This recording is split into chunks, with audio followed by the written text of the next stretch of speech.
صبح کے 11 بج رہے تھے۔ کمرے میں ہلکی سی روشنی پردوں کے بیچ سے چھن کر اندر آ رہی تھی۔ باہر آنگن میں چڑیوں کی چہچہاہٹ اور باورچی خانے سے چائے اور پراٹھے کی خوشبو آ رہی تھی۔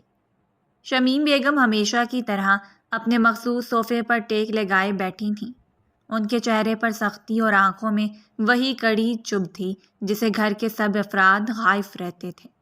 ان کے برابر میں سمر خان بڑے سکون سے بیٹھا تھا، سفید کرتا شلوار پہنے، سنجیدہ چہرہ لیے، مگر اپنی دادی کی موجودگی میں خاموشی سے ان کی باتیں سن رہا تھا۔ چند لمحے بعد دروازہ آہستہ سے کھلا اور حوریہ دبے قدموں اندر آئی۔ اس کی نظریں جھکی ہوئی تھیں اور ہاتھوں کی انگلیاں ایک دوسرے میں پھنسی ہوئی تھیں۔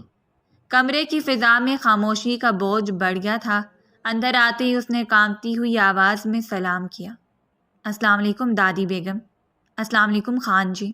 دل ہی دل میں ساتھ ہی ساتھ وہ بڑبڑائی تھی، شیرنی کے ساتھ شیر بھی بیٹھا ہوا ہے، دونوں آج مجھ معصوم ہرنی کا شکار ضرور کریں گے۔ ہمیشہ کی طرح شمیم بیگم کے چہرے پر ناگواری کی لکیریں ابھر آئیں۔ وہ بھاری آواز میں بولی، یہ وقت ہے تمہارے اٹھنے کا؟ صبح کے 11 بج رہے ہیں۔ ہمارے خاندان کی بیٹیاں سورج نکلنے سے پہلے اٹھ جاتی ہیں۔ ایمن کو ہی دیکھ لو، وہ بھی تو تمہاری کزن ہے، صبح 7 بجے تک سب کام نمٹا لیتی ہے۔ تمہیں اس سے سیکھنا چاہیے۔ تم سے صرف 3 سال بڑی ہے، لیکن ایسا لگتا ہے تم سے 30 سال بڑی ہو۔ ابھی تک تمہارا بچپنا ہی ختم نہیں ہو رہا۔ کیا کروں میں تمہارا؟ سمر نے سر اٹھایا تھا، لبوں پر سختی ابھر آئی تھی۔ وہ یکدم بولا، پرہیز کیجیے دادی ایمن کی مثال دینے سے، کیونکہ یہ اس کے انگوٹھے کے برابر بھی نہیں ہے۔ وہ اس کی کزن ضرور ہے، لیکن میری بہن ہے۔ اس کی تربیت میں نے کی ہے۔ اگر آپ اس کی تربیت میرے ہاتھ میں دیتی، اس کا دماغ بھی بالکل درست کر کے رکھنا ہوں۔ بلا مقصد آپ نے اس کو چھوٹ دی ہے، جس کا نتیجہ اب آپ کے سامنے کھڑا ہے۔ شمیم بیگم نے فوراً اسے گھورا، پھر سختی سے بولی، ایسی بات نہیں ہے سمر، تربیت تو اس کی بھی اچھی ہوئی ہے، آخر کو تمہاری ماں نے کی ہے۔ لیکن یہ لڑکی ہر وقت اپنے آپ میں مگن رہتی ہے، گھر کے اصولوں کا خیال نہیں رکھتی۔ کسی دن میری چھڑی اٹھ گئی تو اس کا دماغ بھی بالکل درست کر دوں گی۔ یہ سمجھتی ہے بوڑھی دادی کے ہاتھوں میں جان نہیں ہے، مگر جس دن اس نے میری جان دیکھ لی ہر وقت منہ چھپاتی رہے گی۔ حوریہ سہمی ہوئی آواز میں جلدی سے بولی، دادی بیگم آئندہ خیال رکھوں گی، ایسا دوبارہ نہیں ہوگا۔ اور پلیز آپ ان سے کہیں کہ مجھے کچھ نہ کہیں، صرف آپ ہی مجھے سمجھا سکتی ہیں اور کوئی نہیں۔ وہ فوراً اعتراض کر گئی تھی۔ اس کی ڈانٹ اسے ہمیشہ بری لگتی تھی۔ وہ ہمیشہ ایک بات کہتی تھی، بابا ڈانٹ سکتے ہیں، امی ڈانٹ سکتی ہیں، دادی بیگم اور ایمن بھی ڈانٹ سکتی ہیں، مگر خان جی کوئی حق نہیں رکھتے۔ لیکن وہ جانتی نہیں تھی پورے گھر میں سب سے زیادہ حق ہی وہ اس پر رکھتا تھا۔ سمر کرسی پر ذرا سا آگے ہو کر تیز آواز میں بولا، بتاؤں تمہیں کیا کر سکتا ہوں میں؟ اس کے لہجے کی بھاری گونج نے حوریہ کے وجود کو ہلا دیا تھا۔ وہ ایک دم پیچھے ہٹی اور کانپتے ہوئے بولی، معاف کر دیں دادی بیگم، اب سچ بول رہی ہوں، صبح جلدی اٹھوں گی۔ کل رات کو سونے میں دیر ہو گئی تھی۔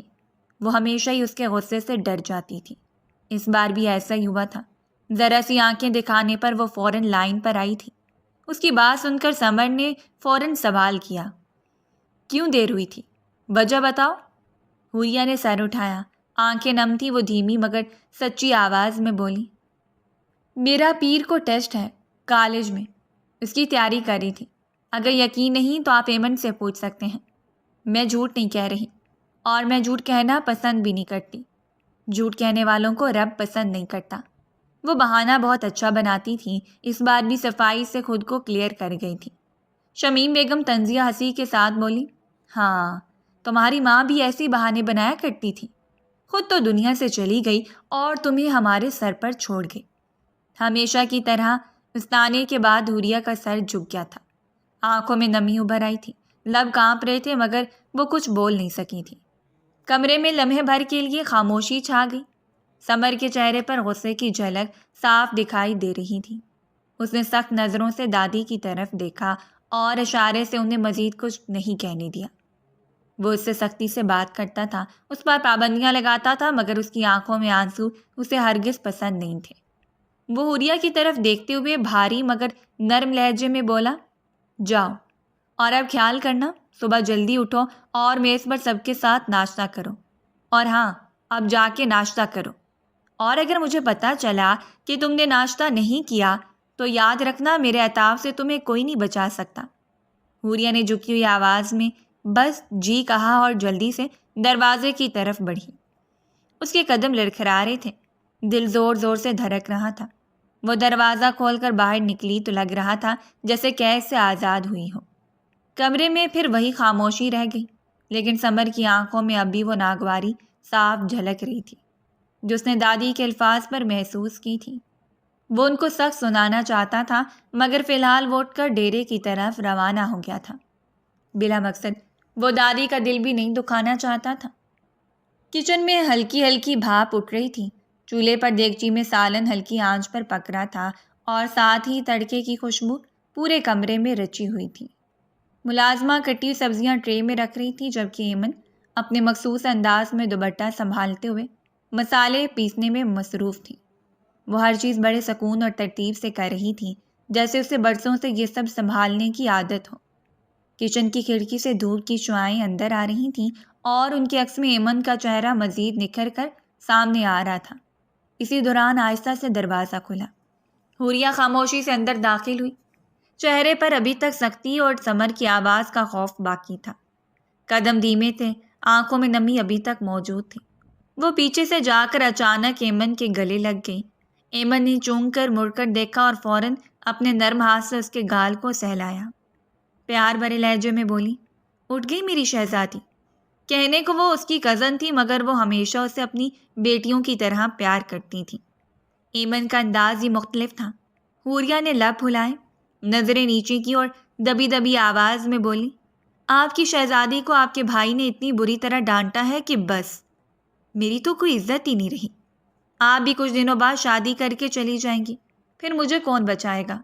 آپ کے اس جن بھائی سے میری پوری لائف برباد ہو گئی ہے۔ لڑکیاں اپنی زندگی کو فیری ٹیل کی طرح گزارتی ہیں مگر میری زندگی میں کوئی فیری ٹیل نہیں ہے، صرف اور صرف اذیت ہے۔ سب مجھے ڈانٹتے رہتے ہیں، نہ جانے میں نے ایسا کون سا گناہ کر دیا ہے جو ہر ایک میرے ہی پیچھے پڑا رہتا ہے۔ ایسا لگتا ہے کہ میں کوئی بوجھ ہوں۔ وہ کافی اداس تھی۔ دادی کی آخری بات نے اس کا دل چور چور کر دیا تھا۔ ایما نے ہنسی دبا کر اس کی ٹھوری اوپر کی اور نرمی سے بولی، وہ جن بھائی ہی تمہارا سب سے زیادہ خیال رکھتے ہیں، بس تمہیں نظر نہیں آتا۔ کبھی کبھی سخت لہجہ اختیار کرتے ہیں تو اس کا مطلب یہ نہیں کہ وہ تمہیں چاہتے نہیں، وہ تمہیں ہم سب سے زیادہ پیار کرتے ہیں لیکن تم دیکھنا ہی نہیں چاہتی۔ تم صرف ان کی سختی دیکھتی ہو لیکن ان کی سختی میں چھپا ہوا پیار نہیں دیکھتی۔ حوریہ نے کرسی کھینچ کر زور سے زمین پر پٹکی اور منہ بناتے ہوئے بیٹھ گئی اور شکایتی انداز میں بولی، ہاں ہاں پتہ ہے مجھے، آپ کے تو بھائی ہیں نا، آپ کیوں ان کے خلاف سنیں گی؟ جبکہ ایمن ہنستے ہوئے بولی، اچھا بابا اب یہ بتاؤ ناشتہ کرو گی؟ بناؤں تمہارے لیے؟ جبکہ وہ فوراً منہ بسور کر بولی، بنائیں آپ ناشتہ، آپ کے بھائی کی آرڈر ہے۔ اگر میں نے ٹھیک طرح سے ناشتہ نہیں کیا تو مجھے ان کے عطا سے کوئی نہیں بچا سکتا۔ میرا تو کوئی ارادہ نہیں ہے دوبارہ ڈانٹ کھانے کا۔ صبح صبح میرا موڈ خراب کر دیا ہے۔ آپ بلا وجہ دوپہر کا بھی کھانا حرام ہو جائے گا، اس سے بہتر ہے خاموشی سے ناشتہ کر لیتی ہوں، ورنہ میرا کوئی ارادہ نہیں تھا کچھ بھی کھانے کا۔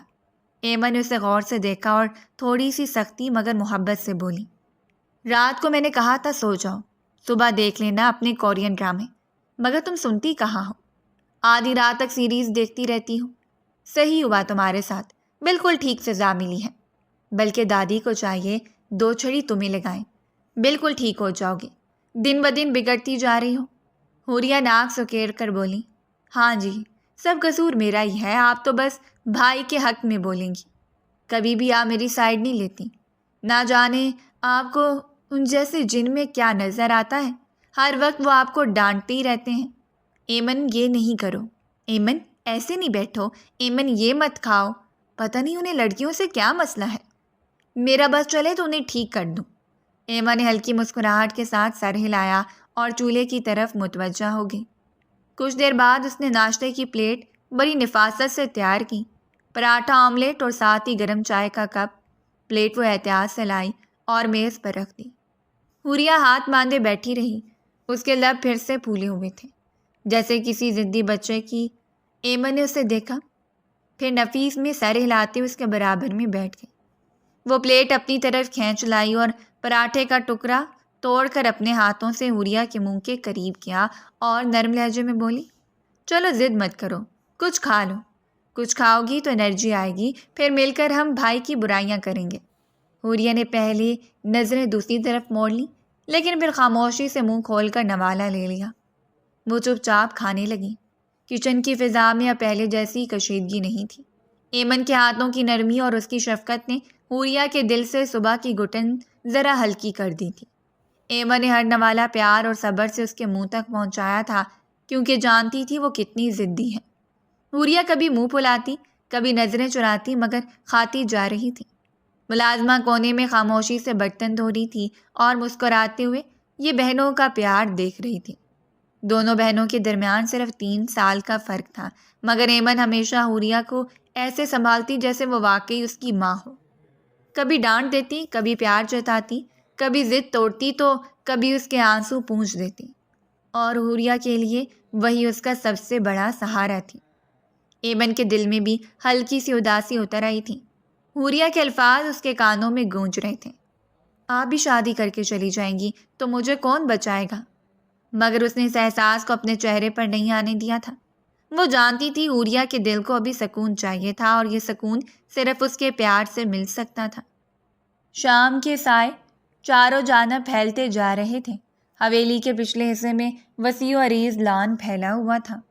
گھاس پر شام کی شبنم کی نمی موجود تھی۔ ہوا میں ہلکی سی ٹھنڈک اور تازہ گھاس کی خوشبو گھلی ہوئی تھی۔ ایک پرانا سا املی کا درخت لان کے بیچوں بیچ کھڑا تھا۔ اس کی گھنی شاخیں اور پتے زمین پر چھاؤں بچھائے ہوئے تھے۔ پرندے کبھی شاخوں پر چہچہاتے، کبھی اڑان بھرتے اور کبھی لان کے کونے میں پڑے پانی کے برتن کے قریب آ جاتے۔ اس پرسکون ماحول میں حوریہ ٹانگیں سمیٹے درخت کے نیچے زمین پر بیٹھی ہوئی تھی۔ اس کے دوپٹے کا پلو کمر پر باندھا ہوا تھا تاکہ کھیلتے کھیلتے یا جھکتے جھکتے پھسل نہ جائے۔ اس کے ہاتھ میں املی کے چھوٹے چھوٹے ٹکڑے تھے جنہیں وہ چپکے مزے سے کھا رہی تھی۔ کبھی نمک لگاتی، کبھی بغیر نمک کے منہ میں ڈالتی اور آنکھیں بند کر کے کھٹاس کا مزہ لیتی، اس بات سے بے خبر کہ اندر خبر پہنچ گئی ہے کہ باہر وہ کیا چاند چڑھا رہی ہیں۔ لیکن سکون کا یہ لمحہ اچانک ٹوٹا۔ کسی نے تیزی سے اس کا کان مروڑا۔ وہ چونک کر اچھل گئی اور تکلیف سے آہ کی آواز نکلی۔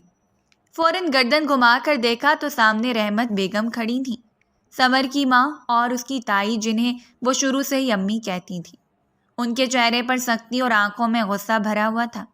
رحمت بیگم بھاری لہجے میں بولی، اف خدایا، بالکل اس لڑکی کو اپنی صحت کا خیال نہیں ہے، شرم آنی چاہیے تمہیں۔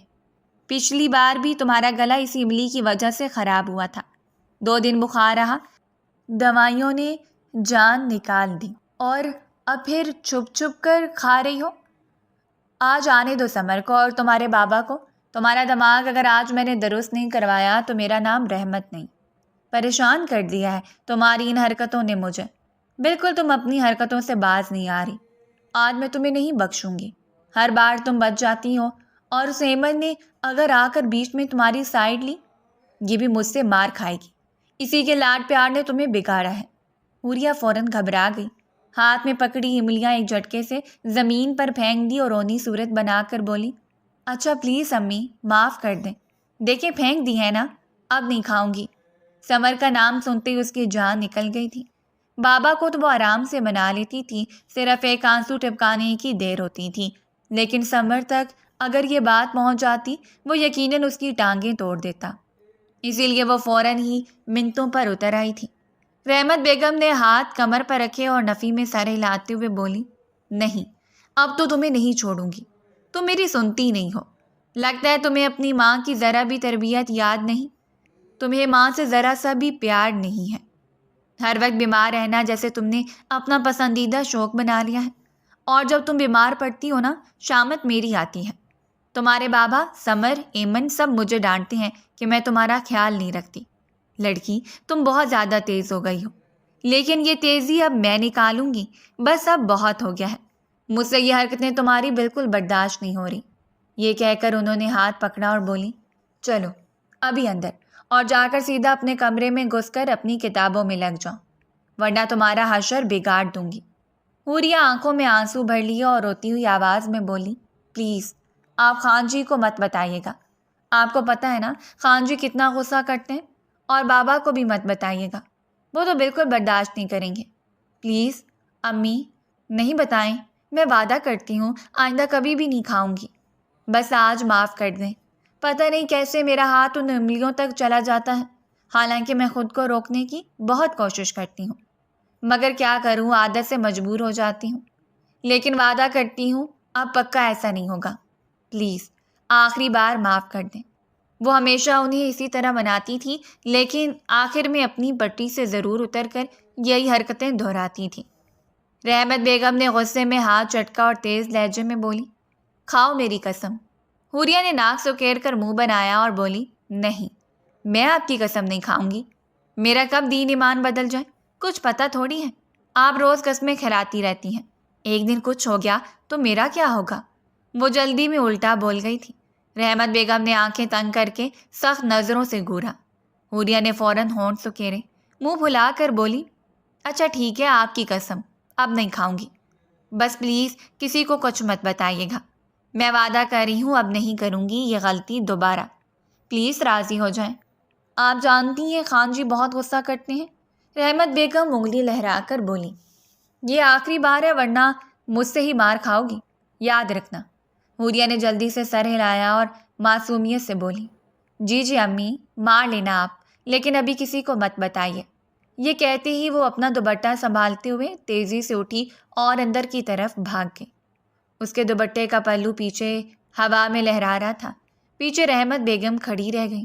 انہوں نے ماتھے پر ہاتھ مارا اور زیر لب بڑبڑائیں، اے خدا اس لڑکی کو عقل دے، کبھی تو سمجھ آئے۔ لان کی ہری بھری فضا میں پھر سے پرندوں کی آوازیں گونجنے لگیں، مگر ابھی تک درخت کے نیچے پڑی املیاں اس منظر کی گواہی دے رہی تھیں۔ وقت دھیرے دھیرے گزرتا جا رہا تھا۔ لاؤنج میں گہری خاموشی چھائی ہوئی تھی۔ دوپہر کے وقت کا سناٹا، باہر تیز دھوپ اور اندر پنکھے کی مسلسل گھوں گھوں ماحول کو نیم سوزتا بنا رہے تھے۔ بڑی شیشوں والی کھڑکیوں پر پردے کھنچے ہوئے تھے، مگر پھر بھی روشنی کی ہلکی کرنیں اندر جھانک رہی تھیں۔ صوفے کے ایک کونے پر حوریہ بیٹھی ہوئی تھی۔ اس کے سامنے کھلی کاپی رکھی ہوئی تھی اور وہ پوری توجہ سے فزکس کا ایک مشکل سا نومیریکل حل کرنے میں مصروف تھی۔ اس کی بھنویں تن گئی تھیں اور وہ پینسل کی نوک کو بار بار دانتوں سے کاٹتی جا رہی تھی۔ دماغ بالکل کام نہیں کر رہا تھا۔ فزکس میں صرف اور صرف سمر ہی اچھا تھا۔ اگر ایمن اچھی ہوتی وہ اس سے مدد لے لیتی۔ سمر سے لیتے اسے خوف ہی محسوس ہو رہا تھا۔ چند لمحے بعد ایمن لاؤنج میں داخل ہوئی۔ اس کی پیشانی پسینے سے بھیگی ہوئی تھی اور دوپٹے سے وہ بار بار اپنا چہرہ پونجھ رہی تھی۔ وہ حوریہ کے قریب آ کر بیٹھی اور تھکے ہوئے لہجے میں بولی، لاڈو بہت گرمی ہو رہی ہے، جان نکل رہی ہے اس گرمی سے، میرا بس چلے تو کچن میں بھی اے سی لگا دوں، لیکن فضول کی رسمیں ہیں یہاں پر تو۔ حوریہ نے چونک کر سر اٹھایا، آنکھوں میں سوالیہ تاثر تھا۔ وہ ہلکی ناراضگی کے ساتھ بولی، تو آپ اتنا کام کیوں کرتی ہیں کچن میں؟ خان جی نے اتنے ملازم رکھے ہیں حویلی میں، پھر آپ کیوں خود کو چولہے میں جھونکتی ہیں؟ کبھی مجھے دیکھا ہے کچن میں جاتے ہوئے؟ ہمیشہ اپنی سکین کا خیال رکھتی ہوں۔ ایک آپ ہیں، شادی کو صرف 6 ماہ رہ گئے ہیں، لیکن کوئی خیال نہیں ہے آپ کو۔ ایمن نے ہلکی سی مسکراہٹ کے ساتھ سر نفی میں ہلایا اور نرم آواز میں بولی، تمہیں تو شوق ہی نہیں ہے، اور ویسے بھی تم کرو گی بھی کیا؟ ساری زندگی تمہیں یہیں رہنا ہے۔ امی ہیں، دادو ہیں، بوا جی ہیں، سب تمہارا خیال رکھ سکتے ہیں، لیکن میں تو پرائے گھر جاؤں گی نا، میرا یہ سب سیکھنا ضروری ہے۔ حوریہ نے حیرت سے پلکیں جھپکیں اور ذرا اونچی آواز میں بولی، کیوں بھائی، میں کیوں یہیں رہوں گی؟ میں بھی پرائے گھر جاؤں گی، ابھی 18 کی ہوں، 2 سال بعد 20 کی ہو جاؤں گی، پھر میری بھی شادی ہو جائے گی، میرے لیے بھی اچھا سا رشتہ آئے گا۔ فضول میں آپ کہہ رہی ہیں کہ ساری زندگی میں یہیں رہوں گی؟ وہ ذرا رکی، پھر ہنسی دباتے ہوئے مزید بولی، اگر ساری زندگی یہیں رہی تو پورا گھر پاگل ہو جائے گا، اور پھر خان جی اور ان کی بیوی مجھے گنجا کر دیں گے۔ اپنی بات پر خود ہی کہکا لگا کر ہنسی۔ ایمن بھی اس کی بات سن کر بے اختیار ہنس پڑی تھی۔ وہ دل ہی دل میں سوچنے لگی کہ کاش یہ معصوم جانتی کہ گھر والے اس کی شادی سمر کے ساتھ کئی سال پہلے طے کر چکے ہیں۔ مگر اس راز کو زبان پر لانا بھی ممکن نہیں تھا، کیونکہ سب کو معلوم تھا حوریہ کتنی ضدی ہے۔ کوئی بھی اس کو ضد نہیں دلانا چاہتا تھا۔ حوریہ نے کاپی بند کی اور ضدی لہجے میں بولی، چلے ہم دونوں خان جی کے کمرے میں چلتے ہیں، ابھی تو وہ ہے نہیں، تھوڑی دیر کمر سیدھی کر لیں گے، اے سی بھی ہے وہاں پر۔ مجھے تو اتنی جلن ہوتی ہے ان کے کمرے سے، ہم سب کے کمرے بس ایوریج اور ایک وہی ہے جن کا کمرہ اتنا شاندار ہے۔ ایمن فوراً انکار میں سر ہلایا اور سنجیدگی سے بولی، نہیں نہیں، رہنے دو، بھائی کو پسند نہیں کہ ان کے کمرے میں کوئی جائے۔ حوریہ نے ہونٹ پھلائے اور روٹھے ہوئے لہجے میں بولی، بھائی چلے نا پلیز، کیا ہو جائے گا، تھوڑی دیر کے لیے ہی تو جائیں گے، گرمی سے جان نکل رہی ہے، کچھ دیر آرام کر لیں گے۔ ایمن نے پہلے لب بھینچے، پھر حوریہ کی معصوم ضد پر مسکرا دی۔ اس کے لہجے میں لاچاری تھی۔ اچھا ٹھیک ہے، لیکن بس تھوڑی دیر کے لیے۔ یہ سنتے ہی حوریہ کا چہرہ کھل اٹھا، وہ خوشی سے اچھل کر کھڑی ہوئی اور ایمن کا ہاتھ پکڑ کر باہر کی طرف لپکی۔ دونوں تیزی سے قدم بڑھاتی ہوئی راہداری سے گزرتی ہوئی سمر کے کمرے کی طرف جانے لگیں۔ انہیں اندازہ ہی نہیں تھا کہ سمر کچھ گھنٹے پہلے ہی واپس آ چکا ہے اور اس وقت اپنے کمرے میں موجود ہے۔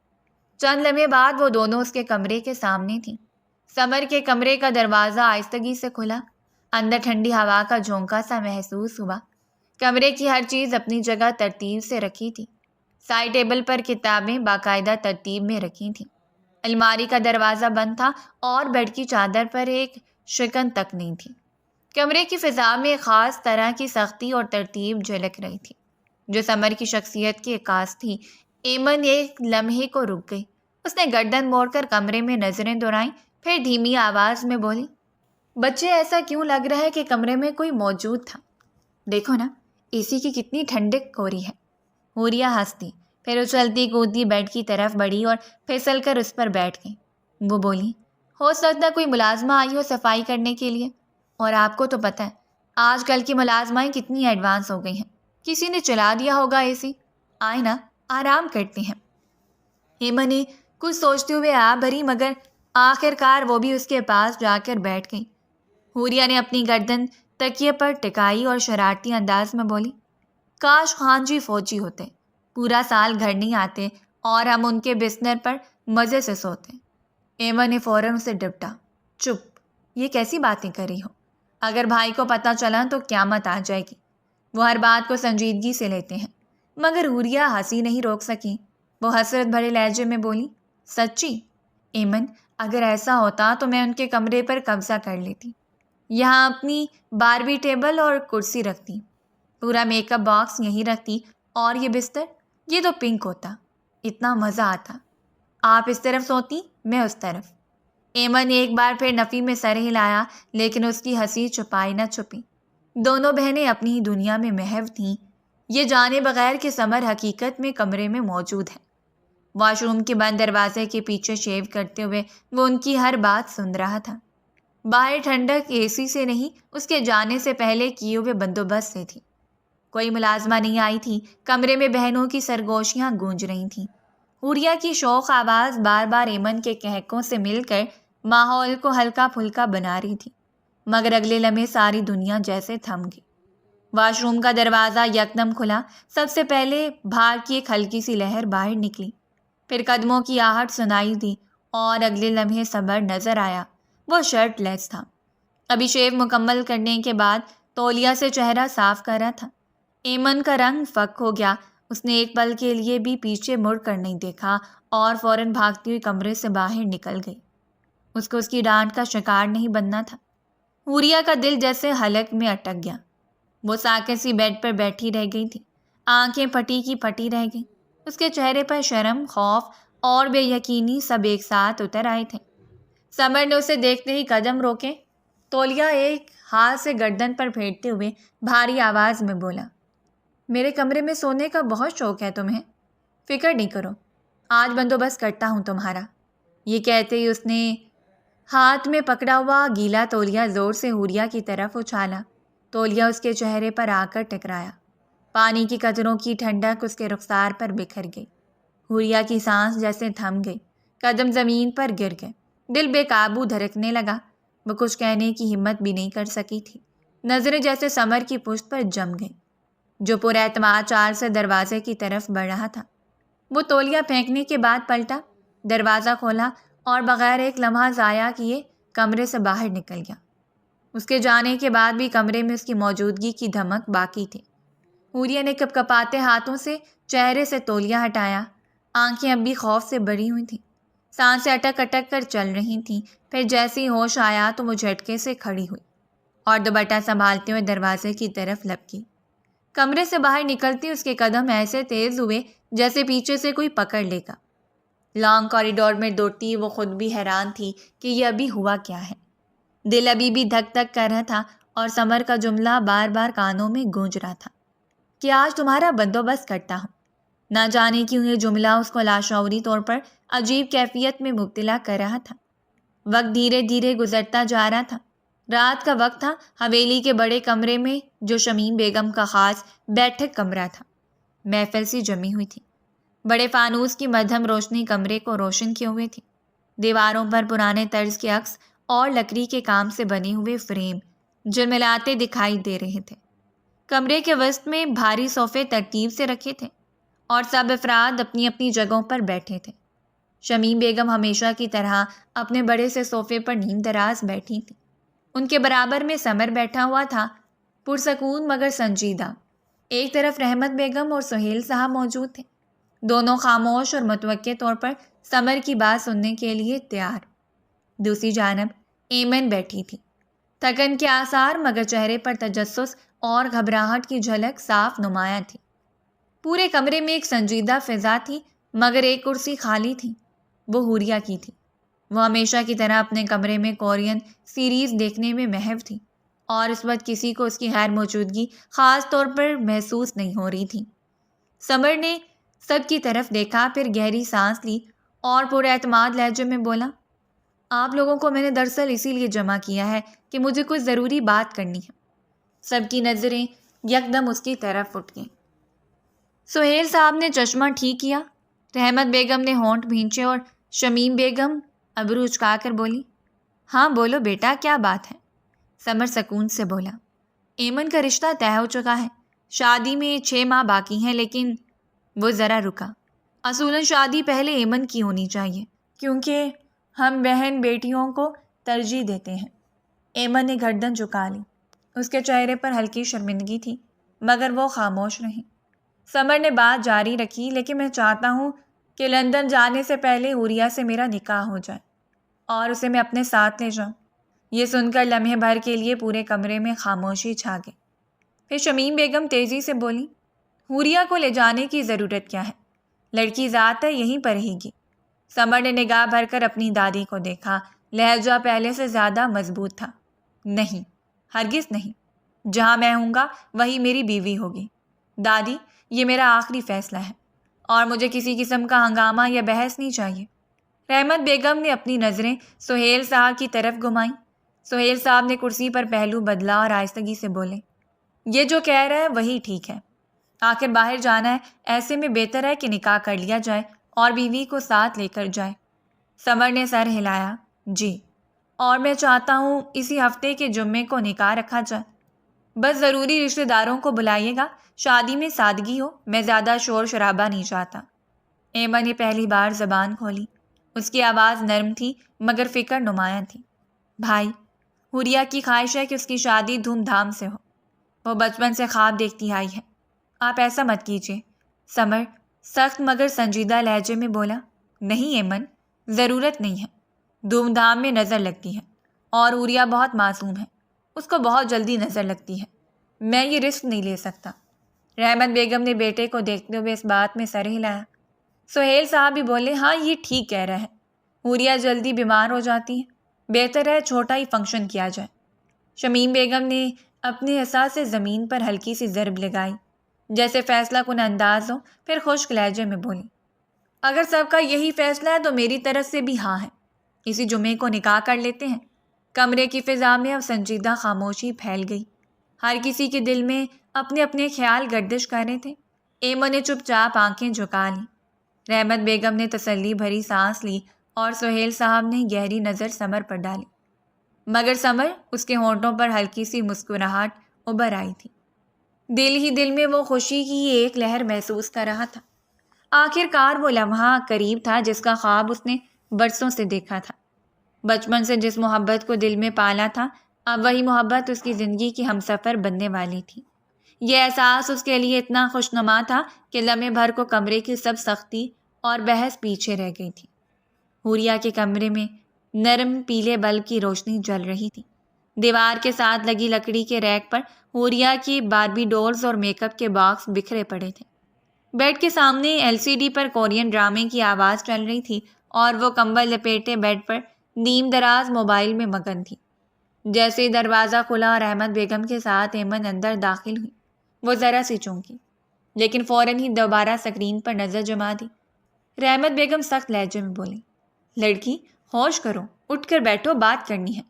حوریہ نے موبائل سے گردن باہر نکالی، چہرے پر معصومیت اور تجسس لیے ان دونوں کو دیکھا اور پھر موبائل بند کرتے ہوئے بولی، واہ جناب، بڑے بڑے لوگ تشریف لائے ہیں آج میرے کمرے میں، بتائیے کیا ہوا ہے؟ رحمت بیگم اس کے بیڈ کے پاس آ کر بیٹھ گئیں۔ ان کا چہرہ تھوڑا سنجیدہ تھا۔ حوریہ نے یہ دیکھ کر پلکیں چپکائیں۔ ایمن بھی اس کے برابر میں بیٹھ گئی تھی۔ ماحول کی یہ تبدیلی دیکھ کر وہ پریشان سی ہو گئی تھی۔ دونوں کا انداز فارمل اور غیر معمولی تھا۔ رحمت اس کو دیکھتے ہوئے بولی، مجھے اپنی گڑیا سے بات کرنی ہے، کچھ وقت مل سکتا ہے؟ رحمت بیگم اس کا ہاتھ تھامتے ہوئے نرمی سے بولی۔ حوریہ نے ہلکی سی مسکراہٹ کے ساتھ سر ہلایا، جی بالکل، آپ میری ماں ہیں، آپ کو وقت دینے کے لیے مجھے اجازت دینے کی ضرورت ہے کیا؟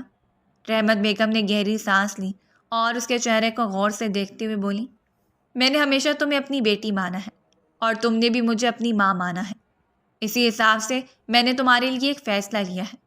حوریہ نے بول پن سے پلکیں چپکی، سر دوبارہ ہلایا اور اعتماد سے بولی، بالکل مانوں گی، آپ نے جو بھی فیصلہ لیا ہے وہی میرا فیصلہ ہوگا، آپ نے بچپن سے مجھے پالا ہے۔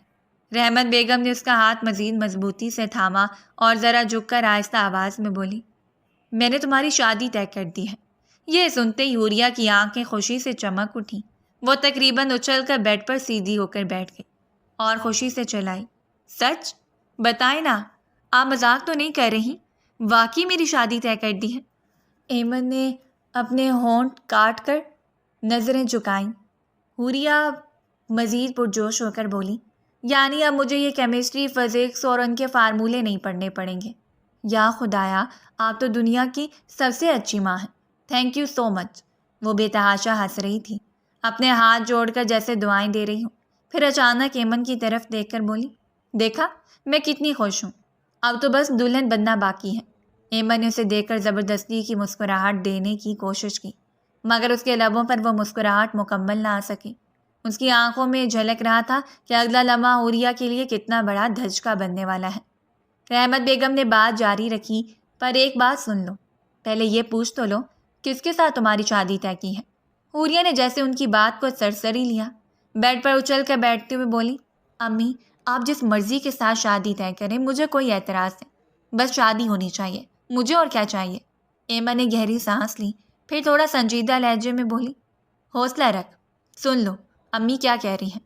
لیکن حوریہ نے اس کی سنجیدگی کو مذاق سمجھ کر ہنستے ہوئے تکیے کے ساتھ ٹیک لگا لی، ارے ایمن آپ اتنی ٹینشن والی شکل کیوں بنا رہی ہو؟ مجھے تو بس یہ خوشی ہے کہ شادی ہو رہی ہے، باقی کس کے ساتھ یہ آپ سب کا مسئلہ ہے، میرا نہیں۔ رحمت بیگم اور ایمن دونوں ایک دوسرے کو دیکھنے لگیں۔ کمرے کی فضا میں ایک انجانا سا سکوت پھیل گیا تھا۔ کھڑکی کے پردے ہلکی ہوا سے ذرا ذرا ہل رہے تھے، مگر اندر کا ماحول اتنا بوجھل ہو چکا تھا کہ جیسے سانس لینا بھی مشکل لگے۔ حوریہ نے اپنی چمکتی آنکھوں سے دونوں کو دیکھا اور تیزی سے بولی، اچھا تو بتائیں کس کے ساتھ طے کی ہے؟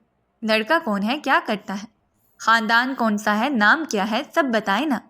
اس کی آواز میں ایک بچگانہ سی خوشی، تجسس اور چہل پہل تھی، جیسے کسی بچے کو تحفے کا ڈبہ دیا گیا اور وہ بے صبری سے اسے کھولنے کے لیے بے قرار ہو۔ رحمت بیگم نے ایک لمحے کو ایمن کو دیکھا اور پھر سنجیدہ لہجے میں بولی، تم لڑکے کو بچپن سے جانتی ہو، خاندان کو بھی اچھی طرح جانتی ہو، اور وہ کیا کرتا ہے اس سے بھی واقف ہو۔ حوریہ ہنس دی، دونوں ہاتھ تالی بجانے والے انداز میں اوپر کی اور مسکرا کر بولی، ارے یہ تو اور زبردست بات ہے، اگر میں اسے بچپن سے جانتی ہوں تو پھر تو اور بھی آسانی ہوگی۔ میری زندگی میں تو صرف بہار ہی بہار ہوگی۔ رحمت بیگم دھیمی آواز میں بولی۔ ہاں بہار تو ضرور ہوگی، کیونکہ سسرالی تم سے بہت پیار کرتے ہیں اور وہ لڑکا تم پر اپنی جان دیتا ہے۔ اب حوریہ کے چہرے سے خوشی آہستہ آہستہ غائب ہونے لگی۔ اس نے اپنی بڑی بڑی آنکھوں سے ماں کو غور سے دیکھا اور سنجیدہ لہجے میں بولی، امی میں آپ کی باتیں بالکل نہیں سمجھ پا رہی، سیدھا سیدھا بتائیں نا، لڑکا کون ہے، نام کیا ہے، کیا واقعی آپ لوگوں نے میری شادی طے کر دی ہے یا پھر میرے ساتھ کوئی پرینک ہو رہا ہے؟ اگر ایسا ہے تو پلیز اب ختم کریں، میری سیریز نکل رہی ہے۔ رحمت بیگم اس کا ہاتھ تھام کر مضبوط لہجے میں بولی، یہ کوئی مذاق نہیں ہے حوریہ، اسی جمعے کو تمہارا نکاح ہے۔ یہ جملہ سنتے ہی وہ بالکل سیدھی ہو کر بیٹھ گئی۔ اس کی آنکھوں میں خوف اور حیرت دونوں تیرنے لگے۔ آواز بھاری ہو گئی۔ کیا مطلب؟ اتنی جلدی؟ رحمت بیگم نے گہری سانس لی اور آہستہ آہستہ بولی، لڑکا کوئی اور نہیں بلکہ میرا بیٹا سمر خان ہے، تمہارا کزن، اس خاندان کا وارث۔ کمرے میں ایک دم خاموشی چھا گئی، جیسے وقت تھم گیا ہو۔ حوریہ کی آنکھیں پھیل گئیں، ہونٹ نیموا رہ گئے۔ وہ پل بھر کو تو کچھ بول ہی نہ سکی، جیسے کسی نے اس کی زبان گنگ کر دی ہو۔ چند لمحے بعد وہ پھٹ پڑنے والے انداز میں بولی، امی آپ پاگل ہو گئی ہیں کیا؟ کس طرح کی بات کر رہی ہیں آپ؟ سمر خان؟ آپ کو پتہ بھی ہے آپ کس کا نام لے رہی ہیں؟ خان جی میرے بھائیوں جیسے ہیں، میں نے کبھی ان کو اس نظر سے دیکھا ہی نہیں، میں کیوں ان سے شادی کروں گی؟ اس کی آواز لرز رہی تھی مگر غصے کی شدت بھی جھلک رہی تھی۔ آنکھوں میں نمی تیرنے لگی۔ رحمت بیگم نرمی مگر مضبوطی سے بولی، یہ ہمارا فیصلہ ہے، بڑوں کا فیصلہ۔ تمہاری ماں کے مرنے کے بعد ہی یہ طے ہو گیا تھا، تمہارے بابا کو بھی کوئی اعتراض نہیں۔ سہیل صاحب نے صاف کہا ہے کہ بس تمہیں بتا دینا ہے۔ یہ سنتے ہی حوریہ کے ضبط کا بندھن ٹوٹ گیا، آنکھوں سے آنسو بہنے لگے۔ وہ کپ کپاتی آواز میں چلائی، نہیں میں کسی قیمت پر یہ شادی نہیں کروں گی۔ ساری زندگی میں نے ان سے ڈر ڈر کر گزاری ہے۔ آپ چاہتی ہیں شادی کے بعد بھی میری زندگی ایسی ہو؟ میں کبھی نہیں کروں گی شادی، چاہے کچھ بھی ہو جائے۔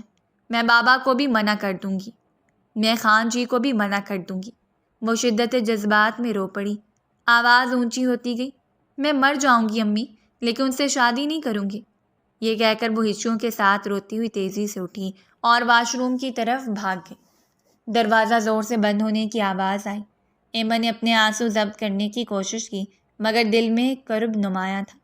اس نے افسوس بھری نظر سے رحمت بیگم کو دیکھا اور ہلکے سے سر نفی میں ہلا دیا۔ اس کی آنکھیں کہہ رہی تھیں یہ فیصلہ ٹھیک نہیں ہے۔ رحمت بیگم کے چہرے پر پریشانی اور بے بسی صاف نظر آ رہی تھی۔ وہ بے اختیار اٹھیں اور خاموشی سے کمرے سے باہر نکل گئیں۔ پردے ہلتے رہے اور کمرے کے اندر حوریہ کے رونے کی دبی دبی آواز گونجتی رہی۔ اگلے دن دوپہر کا وقت تھا۔ سورج اپنی پوری شدت کے ساتھ کھڑکیوں سے چھن کر کمرے میں اتر رہا تھا۔ حویلی کی راہداریوں میں سناٹا پھیلا ہوا تھا، جیسے ہر چیز کسی دباؤ میں آ گئی ہو۔ حوریہ کا چہرہ رات بھر کے رونے سے اتنا سوجا ہوا تھا کہ آنکھیں بمشکل کھل رہی تھیں۔ اس نے صبح سے ایک لقمہ تک منہ میں نہیں ڈالا تھا۔ وہ بستر پر اکیلی پڑی رہی مگر آنکھوں کے پانی نے اس کا تکیہ گیلا کر دیا تھا۔ خبر دادی بیگم تک بھی پہنچ گئی تھی اور سمر تک بھی، مگر دونوں کے تیوروں میں کوئی نرمی نہیں آئی۔ سب اپنی اپنی ضد پر قائم تھے۔ دوپہر کے کھانے کے بعد شمیم بیگم نے نوکرانی کے ذریعے پیغام بھیجا کہ حوریہ کو فوراً ان کے کمرے میں بلایا جائے۔ پیغام سنتے ہی حوریہ نے دل پر ہاتھ رکھا، جیسے کسی عدالت میں پیشی کے لیے بلایا جا رہا ہو۔ وہ بمشکل خود کو سنبھالتی اٹھی، آنکھوں پر ہاتھ پھیرا مگر سوجی ہوئی پلکیں چھپ نہ سکیں۔ دھیرے دھیرے قدم بڑھاتے ہوئے وہ شمیم بیگم کے کمرے تک پہنچی۔ دروازے پر کھڑے ہو کر اس نے ہلکی سی آواز میں سلام کیا۔ شمیم بیگم اپنے بستر پر نیم دراز تھیں۔ ان کی آنکھوں میں سختی اور لہجے میں غرور تھا، جیسے ان کے ایک ایک لفظ سے فیصلہ صادر ہونا ہے۔ حوریہ کو دیکھتے ہی وہ تیز لہجے میں بولی، کیا تماشا بنایا ہوا ہے تم نے؟ یہ کیا نخرے بازی ہیں؟ حوریہ کی پلکیں جھپکیں اور ہونٹ کانپنے لگے۔ دل کی گھبراہٹ آنسوؤں کی صورت باہر نکلی۔ وہ روتے ہوئے بولی، دادی مجھے نہیں کرنی شادی سمر سے۔ آپ لوگ کیوں میری جان کے پیچھے پڑ گئے ہیں؟ اگر میرے امی بابا حیات ہوتے تو کبھی بھی آپ لوگ مجھ پر یہ زور زبردستی نہیں کرتے۔ یہ سنتے ہی شمیم بیگم سیدھی ہو کر بیٹھ گئیں۔ آنکھوں میں غصے کی چمک تھی۔ وہ بھاری لہجے میں بولی، زبان درازی مت کرو میرے سامنے، اور یہ ڈرامے بازیاں میرے آگے مت دکھاؤ۔ یہ رونے دھونے سے یہاں کوئی اثر نہیں پڑنے والا۔ تمہاری شادی ہر حال میں جمعے کو ہوگی، میرے پوتے سمر کے ساتھ، اور اگر تمہیں کوئی اعتراض ہے تو اپنے پاس رکھو۔ حوریہ نے سہم کر ان کی طرف دیکھا، مگر دل کی طرف لبوں پر آ گئی۔ وہ سسکتے ہوئے بولی، دادی پلیز، مجھے نہیں کرنی ان سے شادی۔ مجھے ان سے بہت ڈر لگتا ہے۔ وہ ہمیشہ مجھے ڈانٹتے ہیں، مجھے برا بھلا کہتے ہیں۔ میں کیسے اپنی زندگی گزاروں گی ان کے ساتھ؟ شمیم بیگم نے ہاتھ کے اشارے سے اسے چپ کروایا اور کڑک دار آواز میں بولی، ڈرتی ہو اس لیے کہ وہ تمہاری فکر کرتا ہے، وہ تم سے بہت پیار کرتا ہے۔ جو ڈانٹ تمہیں محسوس ہوتی ہے وہ اصل میں اس کی محبت ہے۔ اور اب بس، مزید ایک لفظ بھی نہیں سننا۔ اگر تم نے جمعے کے دن کسی بھی قسم کا تماشا کیا تو یاد رکھو، میں تمہیں اس گھر سے نکال دوں گی۔ تمہارا اس خاندان سے کوئی تعلق باقی نہیں رہے گا۔ تم اچھی طرح جانتی ہو بغاوت کرنے والوں کے ساتھ کیا ہوتا ہے۔ اپنی سزا کے لیے تیار رہنا۔ ان کے الفاظ کسی تیز دھار چھری کی طرح حوریہ کے دل میں اترتے گئے۔ اس کے قدم لڑکھڑا گئے تھے اور وہ وہیں زمین پر بیٹھ گئی۔ ہاتھ جوڑ کر روتے ہوئے بولی، دادی پلیز رحم کریں مجھ پر۔ میں مر جاؤں گی لیکن سمر سے شادی نہیں کروں گی۔ شمیم بیگم کے چہرے پر ذرا بھی نرمی نہیں آئی۔ وہ سرد لہجے میں بولی، میں نے جو فیصلہ کر لیا ہے وہ پتھر پر لکیر ہے، اب جاؤ یہاں سے۔ حوریہ نے ایک آخری بے بسی بھری نظر ان پر ڈالی۔ آنکھوں کے آنسو گالوں پر بہتے رہے مگر اس کی فریاد سننے والا کوئی نہ تھا۔ وہ روتے روتے دروازے کی طرف بڑھی اور بھاگتے ہوئے کمرے سے نکل گئی۔ راہداری میں اس کی ہچیوں کی آواز دیر تک گونجتی رہی مگر شمیم بیگم کے کمرے میں سکوت ہی قائم رہا۔ وقت دھیرے دھیرے گزرتا جا رہا تھا۔ جمعے کا دن بھی سر پر آن پہنچا تھا۔ اس کے لاکھ احتجاج کے باوجود تمام تیاریاں پوری ہو گئی تھیں۔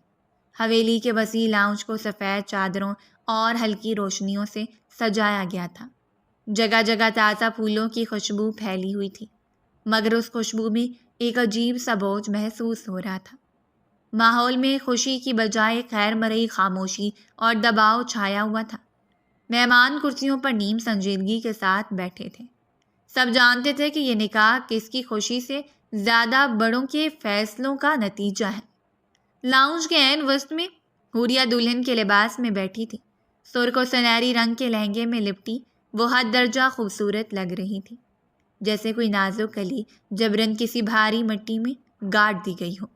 اس کا سر جھکا ہوا تھا، پلکیں آنسوؤں سے بھری ہوئی تھیں اور ہاتھ کانپ رہے تھے اور بار بار اپنے دوپٹے کے پلو کو مروڑ رہی تھی۔ اس کی سوجی ہوئی آنکھیں صاف بتا رہی تھیں کہ رات بھر اس نے نیند نہیں کی تھی۔ اس کے برابر میں سفید شلوار قمیض میں ملبوس سمر خان بیٹھا تھا، چہرے پر غرور اور آنکھوں میں سختی، جیسے وہ اپنے ارد گرد کے شور شرابے سے بے نیاز ہو۔ اس کا انداز صاف بتا رہا تھا کہ وہ نکاح کو کوئی بڑا واقعہ نہیں بلکہ ایک رسمی مرحلہ سمجھ کر پورا کر رہا ہے۔ اس کے تیوروں میں ذرا سی نرمی نہیں تھی۔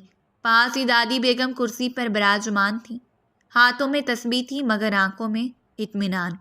وہ وقتاً فوقتاً مہمانوں کی طرف دیکھتی اور پھر سکون سے اپنے پوتے اور ہونے والی پوتی بہو کو دیکھ کر سر ہلاتی۔ ان کے چہرے پر وہی مطمئن مسکراہٹ تھی جیسے برسوں کا ارمان آج پورا ہوا ہو۔ چند لمحے بعد مولوی صاحب اندر داخل ہوئے، سفید کپڑوں اور نرم لہجے والے بزرگ جنہوں نے سب کو خاموش ہونے کا اشارہ دیا۔ وہ کاغذات کے ساتھ حوریہ کے قریب بیٹھ گئے۔ لاؤنج میں ایک دم سناٹا چھا گیا، سب کی نظریں دلہن پر جمی تھیں۔ مولوی صاحب نرمی سے بولے، بیٹی حوریہ رحمان، آپ کا نکاح سمر ول سہیل خان کے ساتھ کیا جا رہا ہے، کیا آپ کو یہ نکاح قبول ہے؟ یہ الفاظ سنتے ہی حوریہ کے کانوں میں جیسے کسی نے گھنٹیاں بجا دی ہوں۔ اس نے دھیرے سے اپنے برابر بیٹھے سمر کو دیکھا۔ اس کا چہرہ پتھر کی طرح سخت تھا۔ پل بھر کے لیے اس کا دل چاہا کہ چیخ کر انکار کر دے مگر ارد گرد بیٹھے سب کی نظریں اور دادی بیگم کی سختی یاد آتے ہی اس کی سانس رک گئی۔ اس کی پلکوں سے آنسو بہہ نکلے اور لب کانپتے ہوئے بولی، قبول ہے۔ مولوی صاحب نے دوسری بار پوچھا، بیٹی حوریہ رحمان، کیا آپ کو یہ نکاح قبول ہے؟ اس بار اس کی ہچکی بند گئی مگر روتے روتے بمشکل بولی، قبول ہے۔ مولوی صاحب نے تیسری بار پوچھا۔ حوریہ کی نظریں زمین پر جم گئیں، آنکھوں سے آنسوؤں کی لکیر تھمے بغیر بہتی رہی۔ اس نے آخری بار دھیرے سے کہا، قبول ہے۔ سارے لاؤنج اس کے رونے اور قبول کرنے کے درمیان خاموشی میں ڈوبا رہا۔ مہمانوں نے نظریں چرا لیں، کوئی اس کی کمزوری کو دیکھنا نہیں چاہتا تھا۔ پھر مولوی صاحب نے سمر کی طرف رخ کیا۔ بیٹے سمر ول سہیل خان، کیا آپ کو یہ نکاح قبول ہے؟ سمر سنجیدہ اور مضبوط آواز میں بولا، قبول ہے۔ مولوی صاحب نے دوسری بار پوچھا، پھر تیسری بار۔ ہر بار اس نے بغیر کسی ہچکچاہٹ کے ایک ہی لہجے میں جواب دیا، قبول ہے۔ کاغذ پر دستخط ہوئے، نکاح مکمل ہو گیا۔ لاؤنج میں بیٹھے لوگوں نے رسم کے طور پر دعائیں دیں۔ کچھ نے مسکرا کر دادی بیگم کو مبارکباد دی، مگر اس مبارکباد کے شور میں ایک دل کی سسکی دب گئی۔ حوریہ نے سر جھکائے رکھا۔ اس کے آنسو دوپٹے کے اندر چھپ گئے، مگر دل میں چیخ اب بھی گونج رہی تھی۔ میں نہیں چاہتی تھی یہ نکاح۔ وقت دھیرے دھیرے مزید گزرا تھا۔ نکاح کے بعد اس کو سمر کے کمرے میں پہنچا دیا گیا تھا۔ کمرے کا دروازہ ہلکی آواز کے ساتھ کھلا۔ باہر سے بارات اور نکاح کے تھکن کے بعد ہر طرف سکوت تھا، مگر اندر ایک عجیب سا دباؤ چھایا ہوا تھا۔ کمرہ گلاب کی پتیوں اور ہلکی خوشبو سے سجا تھا۔ چھت پر لٹکتی زرد روشنی کمرے میں نیم اندھیرا پھیلا رہی تھی۔ سمر دروازے پر کھڑا ہلکی مسکراہٹ کے ساتھ اپنی نئی دلہن کو دیکھ رہا تھا، لیکن اگلے ہی لمحے اس کی سانس رک گئی۔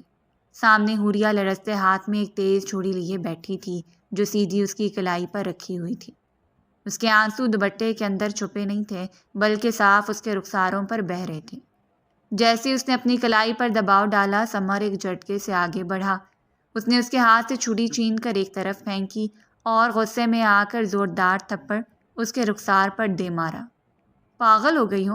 وہ چیخا۔ یہ کیا حرکت تھی؟ مرنے کا بہت شوق ہے تمہیں؟ اگر تمہیں کچھ ہو جاتا تو؟ حوریہ ہچکیوں کے ساتھ روتی ہوئی بولی، مجھے نہیں کرنی تھی یہ شادی، گھر والوں نے زبردستی کی ہے۔ میں نہیں رہ سکتی آپ کے ساتھ۔ میں مر جاؤں گی، لیکن ساری زندگی گھٹ گھٹ کر نہیں گزار سکتی۔ میری ماں نے بھی یہی زندگی گزاری تھی، ہر وقت دب کر، ڈر کر، اور پھر مر گئی۔ میں نہیں چاہتی کہ میری زندگی بھی ویسی ہو۔ یہ کہتی وہ دوبارہ چھری کی طرف لپکی۔ سمر نے فوراً اس کا بازو پکڑا اور سختی سے اسے بستر پر بٹھا دیا۔ اس کی آنکھوں میں غصے کے ساتھ بے بسی بھی تھی۔ وہ جھک کر اس کی آنکھوں میں دیکھتے ہوئے بولا، تمہاری ماں کے ساتھ جو ہوا وہ ان کی زندگی تھی، لیکن یہ میری زندگی ہے اور اس میں تم شامل ہو۔ میں کبھی بھی تمہیں اپنی جان لینے کی اجازت نہیں دوں گا، سمجھی تم؟ بچپن سے تم میرے دل میں ہو، تمہیں لگتا ہے کہ میں تمہیں مرنے دوں گا؟ حوریہ روتے ہوئے کپ کپاتے لہجے میں بولی، جھوٹ بول رہے ہیں آپ۔ اگر آپ کو محبت تھی تو آپ ہمیشہ مجھے کیوں ڈانٹتے رہے؟ یہ نہیں کرو، وہ نہیں کرو، یہ نہ پہنو، وہاں مت جاؤ، ہر وقت روک ٹوک کرتے رہے، اور اب آپ کہتے ہیں کہ مجھ سے محبت ہے؟ میں کیوں یقین کروں؟ آپ جھوٹ بول رہے ہیں۔ میں نے کبھی مذاق نہیں کیا تمہارے ساتھ، بیوی ہو تم میری، شادی کی ہے میں نے، کھیل نہیں کیا، اور جو میں تمہیں ڈانٹتا رہا وہ صرف تمہاری بھلائی کے لیے تھا۔ میں نے کبھی تمہیں دل دکھانے کے لیے کچھ نہیں بولا۔ وہ چند لمحے خاموش رہا، پھر دھیرے سے بولا، حوریہ، تم ابھی مجھے پسند نہیں کرتی، لیکن وقت کے ساتھ پسند کرنے لگو گی۔ بھروسہ رکھو مجھ پر، میں تمہارے ساتھ کبھی کچھ غلط نہیں کروں گا۔ حوریہ کا دل جیسے بوجھ سے دب گیا تھا۔ وہ روتے روتے اس کے سامنے جھک گئی اور دھیرے سے اس کے سینے سے لگ گئی۔ دل بے حد بھاری ہو رہا تھا۔ اس کے آنسو سمر کی قمیض بھگو رہے تھے۔ مجھے نہیں کرنی تھی یہ شادی، وہ ایک بار پھر بولی۔ سمر نے اس کے لرزتے کندھے پر ہاتھ رکھا اور اسے اپنے سینے سے لگا لیا۔ بس خاموش ہو جاؤ، کچھ نہیں ہوگا، میں ہوں نا۔ وہ دھیرے دھیرے اس کی پیٹھ تھپتھپانے لگا۔ کمرے میں گلاب کی خوشبو، روشنی کی نرمی اور ایک دلہن کی سسکیوں کا ملا جلا سا ماحول پھیل گیا تھا۔ سمر کی نظریں چھری کی طرف اٹھیں جو فرش پر دور گری ہوئی تھی۔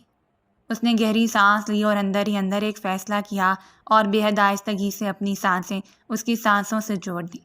یہ عمل بے حد نرمی سے کیا گیا تھا، اس میں کوئی سختی نہیں تھی۔ وہ لمحہ بھر کے لیے شاکڈ ہو گئی تھی، لیکن اب دھیرے دھیرے محسوس کرنے لگی تھی۔ وہ آہستہ آہستہ اس میں گم ہونے لگا تھا۔ چند لمحے اس نے آہستہ مزاحمت کی، لیکن اس کے ہر عمل میں اتنی نرمی تھی کہ وہ بالکل سن ہو گئی تھی اور بے خیالی میں اپنا آپ اپنے شوہر کے حوالے کر گئی تھی۔ وقت دھیرے دھیرے گزرتا جا رہا تھا۔ 6 ماہ بیت چکے تھے۔ زندگی کی وہ کڑوی شامیں، وہ چیخیں اور آنسو جیسے کہیں پیچھے رہ گئے تھے۔ آج کچن میں حوریہ اپنے ہی انداز میں بیٹھی تھی۔ سامنے چھوٹا سا تھال رکھا تھا جس میں کھٹا اچار بڑے مزے سے رکھا ہوا تھا۔ اس کے ہاتھ رنگے جا رہے تھے اور وہ ہلکی ہلکی مسکراہٹ کے ساتھ ایک ایک لقمہ مزے سے کھا رہی تھی۔ اس کا چہرہ بھرا بھرا سا مگر چمکتا ہوا تھا۔ 4 ماہ کی حاملہ حالت میں موجود تھی۔ ماں بننے کی خوشبو اس کے سراپے سے جھلک رہی تھی۔ اسی دوران کچن کا پردہ ہلا اور احمد بیگم سر پکڑتی ہوئی اندر داخل ہوئی۔ ان کے چہرے پر جھنجھلاہٹ نمایاں تھی۔ انہوں نے ایک نظر حوریہ کو دیکھا اور فوراً بول پڑی، یا خدایا، یہ لڑکی تو میری جان پر عذاب بنی ہوئی ہے۔ ارے حوریہ، یہ کیا حرکت ہے؟ اگر تیرے شوہر نے یہ سب کرتے دیکھ لیا نا تو سیدھی ٹانگیں توڑ دے گا تیری۔ حوریہ نے بے فکری سے ایک اور نوالہ منہ میں ڈالا اور مسکراتے ہوئے بولی، بالکل بھی نہیں امی، خان جی مجھ سے بہت محبت کرتے ہیں، وہ مجھے کچھ نہیں کہیں گے۔ رحمت بیگم نے طنزیہ انداز میں آنکھیں گھمائیں۔ ہاں ہاں، بس ہم ہی تم سے نفرت کرتے ہیں نا۔ میں کہتی تھی نا سکون سے شادی کر لو، ضد اور ہنگامہ کیوں مچاتی ہو؟ لیکن تمہیں تو پورے گھر کو سر پر اٹھانا تھا۔ اب دیکھ لو، ہر وقت شوہر کی مالا جپتی رہتی ہو۔ حوریہ نے کچھ کہنے کے لیے لب کھولے ہی تھے کہ کچن کے دروازے پر ثمر نظر آیا۔ وہ سیدھا آگے بڑھا اور ہاتھ میں رکھی پلیٹ اس کے سامنے رکھی۔ پلیٹ میں تازہ کٹے ہوئے فروٹس رکھے تھے۔ اس کے لبوں پر نرمی سے بھری مسکراہٹ تھی۔ وہ جھک کر بولا، پھر کیوں نہیں جپے گی میری مالا؟ محبت کرتا ہوں اس سے اور ہمیشہ کرتا رہوں گا۔ یہ کہہ کر اس نے حوریہ کے سر پر نرمی سے بوسہ دیا۔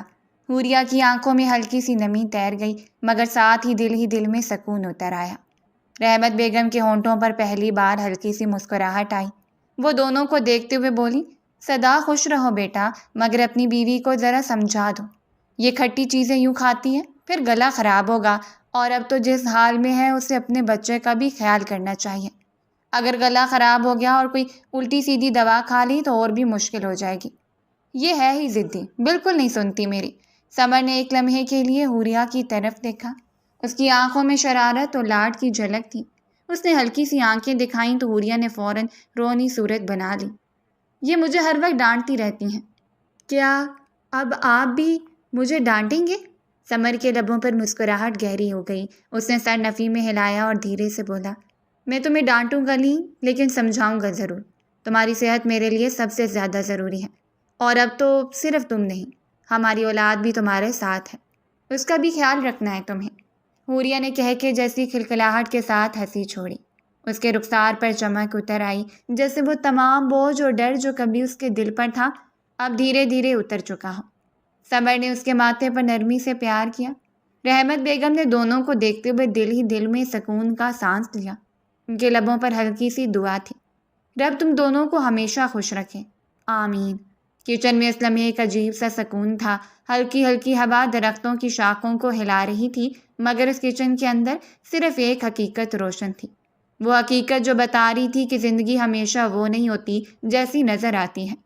6 ماہ پہلے جو لڑکی موت کو گلے لگانے پر تلی تھی آج زندگی کو سینے سے لگائے بیٹھی تھی۔ جو رشتے اسے قید لگتے تھے وہی اس کے سکون کا سہارا بن گئے تھے۔ بعض اوقات ہمیں جو دکھائی دیتا ہے وہ حقیقت کا صرف ایک رخ ہوتا ہے، اصل کہانی اس کے پیچھے چھپی ہوتی ہے اور ہم اکثر اس سے غافل رہ جاتے ہیں۔ زندگی کے امتحانات سخت ضرور ہوتے ہیں مگر کبھی کبھی انہی میں وہ سکون چھپا ہوتا ہے جس کی ہمیں تلاش ہوتی ہے۔